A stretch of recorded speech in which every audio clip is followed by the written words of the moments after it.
అందరికీ నమస్కారం. నేను మీ పిసిరెడ్డి. నేను చాలాసార్లు చెప్పాను. మనది పక్కా లోకల్ ఛానల్. ఆంధ్రప్రదేశ్ రాష్ట్ర ప్రయోజనాలకి కట్టుబడి మాత్రమే మనం పనిచేస్తాం. ఇతర రాష్ట్రాల్లో ఏం జరుగుతుంది, అక్కడ ఎవడు గెలుస్తాడు, ఎవడు ఓడిపోతాడో మనకు అసలు సంబంధమే లేదు. దాని మీద ఎప్పుడు విశ్లేషణలు కూడా చేయం.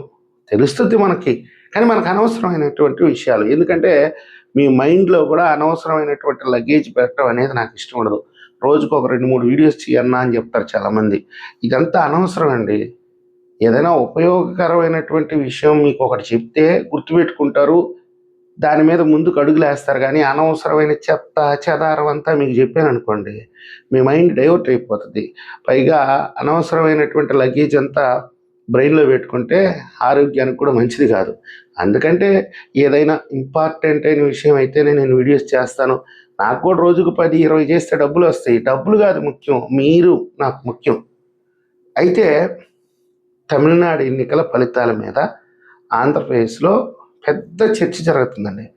ఒక రాజకీయ పార్టీ అయితే మేమే గెలిపిచ్చేసాం, పైగా ఇక్కడ పవన్ కళ్యాణ్ గారిని ఉద్దేశించి, తెలుగుదేశం పార్టీని ఉద్దేశించి తీవ్ర పదజాలంతో విమర్శలు చేస్తున్నారు. దమ్ముంటే సింగిల్గా రండి, ఇప్పుడు విజయం చూసి నేర్చుకోండి అని.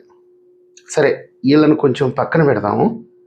ఈరోజు నిజంగా చెప్పాలంటే విజయ్ గెలవడం అనేది ఆంధ్రప్రదేశ్కి కలిసి వచ్చే కాలానికి నడిసొచ్చే కొడుకు లాంటి విజయ్.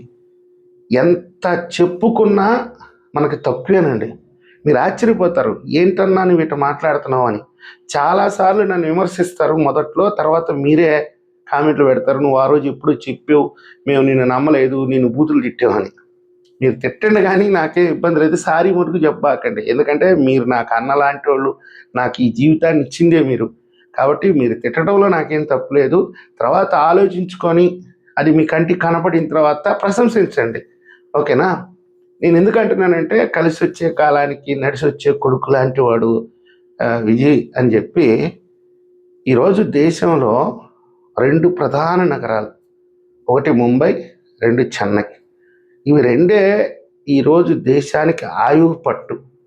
అలాంటి అవకాశాలు ఈరోజు విశాఖపట్నంకు ఉన్నా కానీ స్థిరమైనటువంటి ప్రభుత్వాలు తమిళనాడులో, మహారాష్ట్రలో ఉండడం వల్ల మనకు అవకాశాలు తగ్గుతున్నాయి. తమిళనాడు రాజకీయ పరిస్థితులు ఎలా ఉంటాయంటే, వాళ్ళు ఇక్కడ కొట్టుకుంటారు. ఏదైనా రాష్ట్ర ప్రయోజనాల విషయంలో మాత్రం అందరూ ఒకటైపోతారు. కేంద్రాన్ని కూడా డిమాండ్ చేస్తారు, మా రాష్ట్రానికి ఈ ప్రాజెక్టు రావాలి అని. అందుకే ఈరోజు దేశంలో నెంబర్ 1, నెంబర్ 2 స్థానంలో తమిళనాడే ఉంటుంది. వాళ్ళు ఒక్క విషయంలో కూడా రాజీ పడరు. అయితే విజయ్ ఈరోజు మ్యాజిక్ ఫిగర్ కూడా చేరుకోలేదు. ఇప్పుడు ఆయన ఎవరో ఒకరికి మద్దతు తీసుకోవాల్సిందే. ఈరోజు వీళ్ళంతా సింహం సింగల్ అన్న తర్వాత రేపు ప్రభుత్వాన్ని ఏర్పాటు చేసేటప్పుడు ఎవరో ఒకరు మద్దతు తీసుకున్న తర్వాత వీళ్ళు తలెక్కడ పెట్టుకుంటారో వాళ్ళ విజ్ఞతకే వదిలేద్దాం. ఎందుకంటే ఇప్పుడు ఆయనకు ఉండేటటువంటి సీట్లతో 2/3 మెజారిటీ ఉండదు అసెంబ్లీలో. కనీసం ఒక బిల్లు కూడా చేయలేడు. ప్రతిపక్షాలకే ఎక్కువ స్థానాలు ఉన్నాయి. ఇంకా ఈయన ఏం చేసినా వీళ్ళు ఏంటంటే అడ్డుకట్టేస్తూనే ఉంటారు. నానా రచ్చ తిరగతి తమిళనాడు అసెంబ్లీ కానీ చూస్తే మీకు చిన్న సైజు ఆ WWF ఏదో కొట్టుకుంటూ ఉంటారు చూడండి, అలా ఉంటుంది. ఇక భవిష్యత్తులో తమిళనాడు అసెంబ్లీ అనేది, అక్కడ కూడా కొంత అనుభవ రాహిత్యం ఉంది. ఇవన్నీ విజయ్ గారికి కత్తి మీద సాము, అంత ఈజీ కాదు. మొత్తం మీద ఏంటంటే తమిళనాడు ప్రజలు చేసినటువంటి ఒక ప్రయోగం, వింత ప్రయోగం. చరిత్రలో ఎవరు తమిళనాడు రాజకీయాలను చూసిన వాళ్ళు, తమిళనాడు ప్రజల్ని అర్థం చేసుకున్న వాళ్ళు కూడా ఇలాంటి తీర్పు తమిళ ప్రజలు ఇస్తారా అంటే అసలు నమ్మలేనటువంటి విషయం అది. మన ఎదురులో కొంతమంది తమిళన్స్ వచ్చి వ్యాపారాలు చేసుకుంటుంటారు.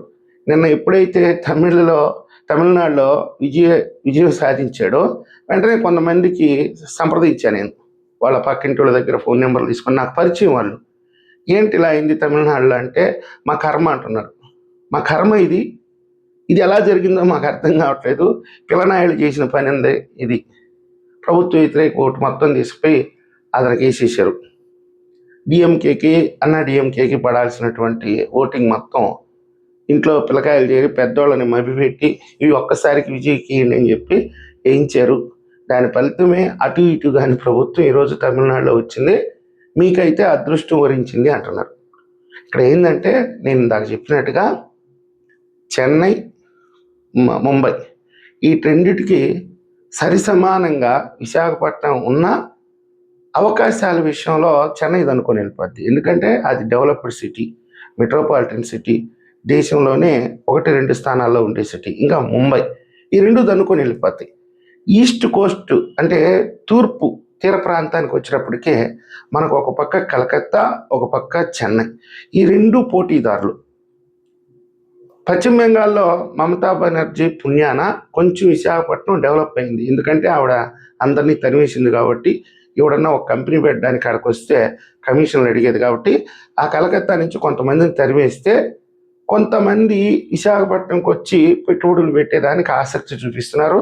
అందులో భాగంగానే గూగుల్ డేటా సెంటర్ ఇవన్నీ రావడానికి కూడా అదే కారణం.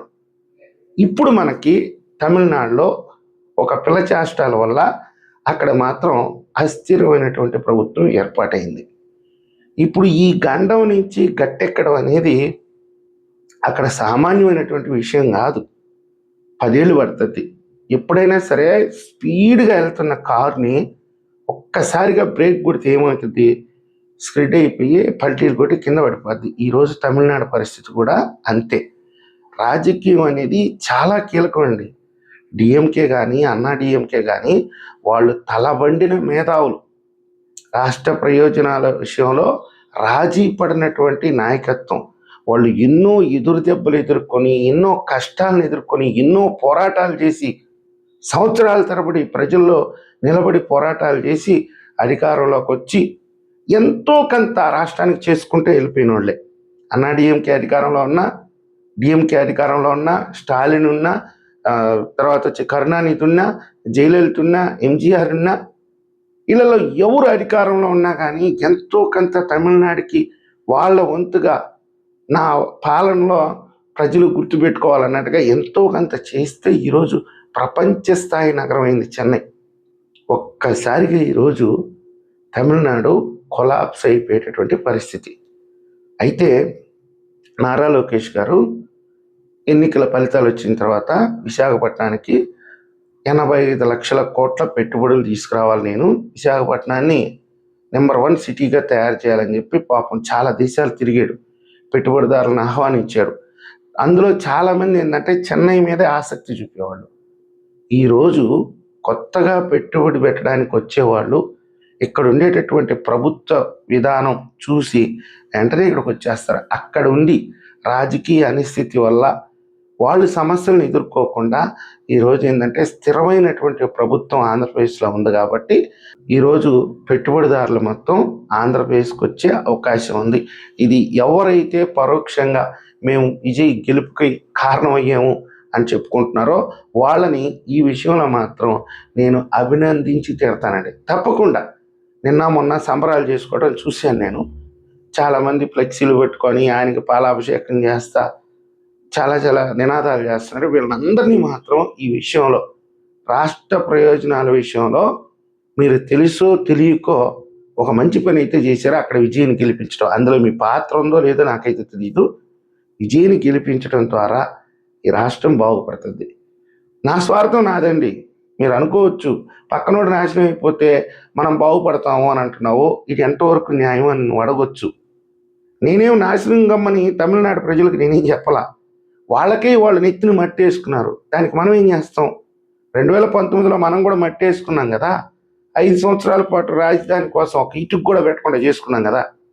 మనకి ఎక్కిన తిక్కే ఈరోజు తమిళనాడు వాళ్ళకి ఎక్కింది. దానికి మనం ఏం చేయగలం? వీటినన్నిటినీ పక్కాగా విజయ్ గారు అధిగమిస్తాడు. చూస్తుండు, ఏం జరగద్దో చూస్తుండు తమిళనాడులో అని కొంతమంది కామెంట్లు కూడా పెట్టవచ్చు. ఇదే మాట ఒక 6 నెలల తర్వాత చెప్పండి. తమిళనాడు పతనానికి ఈరోజు నాంది పడింది. తమిళనాడులో ఉండేటటువంటి యువతే ఈరోజు వాళ్ళని ఎత్తున మట్టేసుకున్నారు. ఇది ఆంధ్రప్రదేశ్కి అదృష్టం. నేను మళ్ళీ చెప్తున్నాను, కలిసి వచ్చే కాలానికి నడిసొచ్చే కొడుకు విజయ్ సేవల్ని ఆంధ్రప్రదేశ్ ప్రజలు ఎప్పటికీ గుర్తుపెట్టుకోవాలి. ఈ వీడియో మీకు నచ్చినట్టయితే లైక్ చేయండి, సబ్స్క్రైబ్ చేయండి. ధన్యవాదాలు.